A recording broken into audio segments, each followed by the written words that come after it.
बिस्मिल्लाहिर्रहमानिर्रहीम। देखें इस्लामाबाद में अगली चाल कौन चलेगा? मौलाना, अचकजई, पीटीआई, पीपल्स पार्टी या फिर खुद हुकूमत? खेल तो अभी खत्म नहीं हुआ। असल खेल तो शायद अब शुरू हुआ है। सियासी कहानी सिर्फ ये नहीं है कि हुकूमत कायम है या अपोजिशन एहतजाज कर रही है। असल सवाल ये है कि इस्लामाबाद की सियासत के अंदर कुछ बदल रहा है, क्योंकि एक तरफ हुकूमत कह रही है कि सब कुछ कंट्रोल में है, बानिया पीटीआई बिल्कुल ठीक है, पीटीआई सिर्फ हमदर्दी कार्ड खेल रही है और अदालतें अब किसी जुडिशल एनआरओ के लिए तैयार नहीं हैं। दूसरी तरफ तहरीक इंसाफ कह रही है कि सुप्रीम कोर्ट के फैसले पे अमल नहीं हुआ, इमरान खान के बुनियादी हकूक मुतासर हुए हैं और ये मामला सियासी नहीं है बल्कि कानूनी है। और इसी दौरान मौलाना फजल रहमान और महमूद खान अचकजई की मुलाकातें हो रही हैं। अपोजिशन जमातों की मुमकिन मुश्तरका सफबंदी है, पीपल्स पार्टी की बढ़ती हुई बेचैनी है और हुकूमत के सामने महंगाई और बिजली के बिलों का मसला है। अभी सब अलग अलग खबरें तो नहीं है ना, ये एक बड़ी सियासी तस्वीर के टुकड़े हैं। और सवाल यह है, क्या हुकूमत वाकई इतनी मजबूत है जितनी नजर आ रही है? तो सबसे पहले बात करते हैं बानिया पीटीआई के मामले की। वजीर मुमलिकत बराए दाखिला तलाल चौधरी ने तो वाज़ेह अल्फाज में कहा है कि जी बानिया पीटीआई की तबीयत ठीक है, वो तंदुरुस्त है और पीटीआई वाले हमदर्दी कार्ड खेलना चाह रहे हैं। उनका कहना था कि जेल में बानिया पीटीआई का 3 मरतबा चेकअप होता है और अगर उन्हें अस्पताल ले जाने की जरूरत हुई तो बगैर किसी अदालती हुक्म के भी ऐसा किया जाएगा। लेकिन दूसरी तरफ तहरीक इंसाफ के जनरल सेक्रेटरी सलमान अकरम राजा का मौकफ ही मुख्तलिफ है। उनके मुताबिक सुप्रीम कोर्ट के फैसले की तौहीन हुई है। सिक्योरिटी का मसला नहीं था, ये पार्टी का नहीं बल्कि कानूनी मामला है। और उनका कहना है कि अदालती रिपोर्ट में बानिया पीटीआई को चहलकदमी, दोस्तों, खानदान और वकला से मुलाकात की इजाज़त देने की बात मौजूद है। तो वफाकी वजीर इत्तलात अता तारड़ ने भी तहरीक इंसाफ की तौहीन अदालत की दरख्वास्त को बेबुनियाद करार दिया।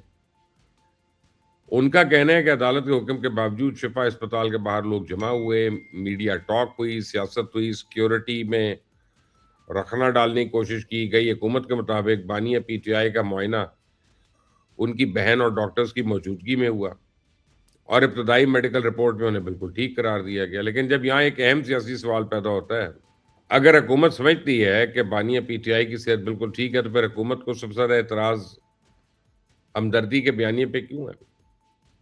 और अगर तहरीक इंसाफ के मुताबिक अदालती अहकामात की खिलाफ वर्जी हुई है, तो फिर सवाल यह है कि अदालत उस मामले को किस नज़र से देखेगी, क्योंकि असल फैसला सियासी बयानात नहीं बल्कि अदालती कार्रवाई करेगी। लेकिन असल सियासी खेल जो है वो अदालत से बाहर शुरू हो चुका है। अब आप ज़रा बड़ी तस्वीर देखें। बज़ाहिर सब कुछ मामूल के मुताबिक है, पार्लियामान चल रही है, वजारतें काम कर रही हैं, हुकूमतें कायम हैं, फाइलें हरकत में हैं, सरकारी गाड़ियाँ सड़कों पे हैं, लेकिन सियासत ज़मीन के नीचे हलचल कर रही है और इस शोर का आवाज़ मिली है मौलाना फजल रहमान और महमूद खान अचकजई की मुलाकातों से। पाकिस्तानी सियासत की एक दिलचस्प हकीकत है, जब रास्ते बंद होते हैं, सियासी रास्ते, तो किसी न किसी मोड़ पे मौलाना फजल रहमान दोबारा अहम हो जाते हैं। कभी हुकूमत को मौलाना की ज़रूरत पड़ती है, कभी अपोजिशन को, कभी वो किसी इत्तेहाद का हिस्सा होते हैं, कभी ऐसा महसूस होता है कि खुद इत्तेहाद बनाने वाले हैं। तो अब अगर अपोजिशन जमातें एक मुश्तरका सियासी महाज बनाने की तरफ बढ़ी रही हैं, तो सबसे बड़ा सवाल ये है, क्या ये सिर्फ हुकूमत मुखालिफ मुलाकातें हैं या बाकायदा एक सियासी इत्तेहाद की तरफ जा रही है बात? तो बड़ा सवाल यही है, क्या ये सिर्फ क्योंकि हुकूमत के खिलाफ बयानियाँ देना आसान है, लेकिन दूसरों के साथ बैठना भी आसान है। लेकिन मुख्तलिफ नज़रियात, मुख्तलिफ मफादात और मुख्तलिफ सियासी अहदाफ रखने वाली जमातों को एक प्लेटफॉर्म पे रखना, ये असल इम्तहान है। यहाँ तहरीक इंसाफ के अंदर आने वाली तब्दीली भी इंतहाई अहम है। एक वक्त था जब पीटीआई का सियासी बयानिया ये था कि हम अकेले काफ़ी हैं, लेकिन इक़्तिदार से बाहर रहने के बाद शायद तहरीक इंसाफ को भी ये बात समझ आ रही है कि मकबूलियत और इक़्तिदार के दरमियान एक लंबा रास्ता होता है। जलसा ताकत दिखाता है, सोशल मीडिया बयानियाँ बनाता है, वोट सियासी वजन देता है, लेकिन इक़्तिदार की बिसात पर इत्तेहादी भी चाहिए। इसीलिए महमूद अचकज़ई भी अहम है, इसीलिए मौलाना फजल रहमान से राब्ते भी अहम हैं, इसीलिए वो सरकारी दरवाजे भी खटखटाए जा रहे हैं जिनके सामने कभी तहरीक इंसाफ ने ताले लटकाए हुए थे। मगर इस पूरी कहानी की सबसे दिलचस्प किरदार पीपल्स पार्टी का है। پیپلز پارٹی حکومت کے ساتھ ہے، اقتدار کا حصہ بھی ہے، لیکن عوامی مسائل کا مقدمہ بھی اپنے ہاتھ میں رکھنا چاہتی ہے۔ سوال یہ کیا یہ سیاسی مہارت ہے یا آنے والے خطرے کی بھوک؟ کیونکہ پیپلز پارٹی ایک بہت اچھی طرح جانتی ہے، عوامی مہنگائی کا بل تقسیم کر کے نہیں دیکھتے۔ بجلی کا بل گھر آتا ہے تو اس پہ یہ نہیں لکھا ہوتا اس میں کتنے روپے مسلم لیگ نون کے ہیں اور کتنے پیپلز پارٹی کے۔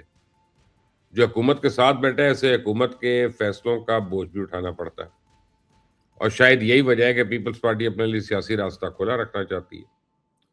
تو نون لیگ کے لیے اصل خطرہ ہے کہ وفاقی حکومت اس کی قیادت میں تمام مسائل کی ذمہ داری اسی گود میں ڈالے جا رہی ہے۔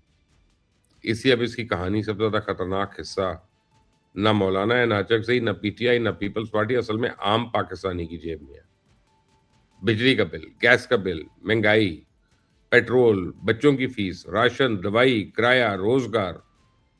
حکومت کے پاس معاشی اعداد و شمار ہیں، حکومت کے پاس استحکام کے دعوے ہیں، معیشت بہتر ہونے کے لیے قسمیں وعدے ہیں، لیکن عام آدمی کے پاس کیلکولیٹر ہے۔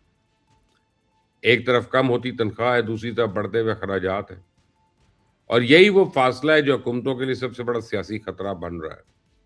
اور پھر حالات میں جب سکینڈلز کا تڑکا لگتا ہے تو مفتاح اسماعیل کو بھی موقع مل جاتا ہے کہ حکومت کی شوگر پالیسی کو تنقید کا نشانہ بنا لیں۔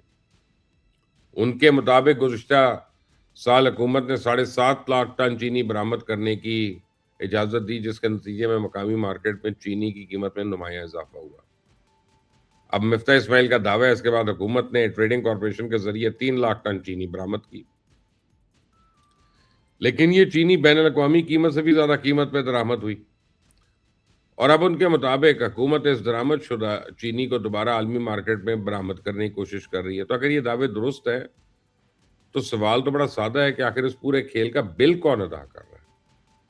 جواب ہے عام پاکستانی، اور پھر مہنگی درآمد، اب دوبارہ برآمد۔ تو سوال پیدا ہوتا ہے کہ پالیسی بناتا کون ہے اور نقصان کون برداشت کرتا ہے؟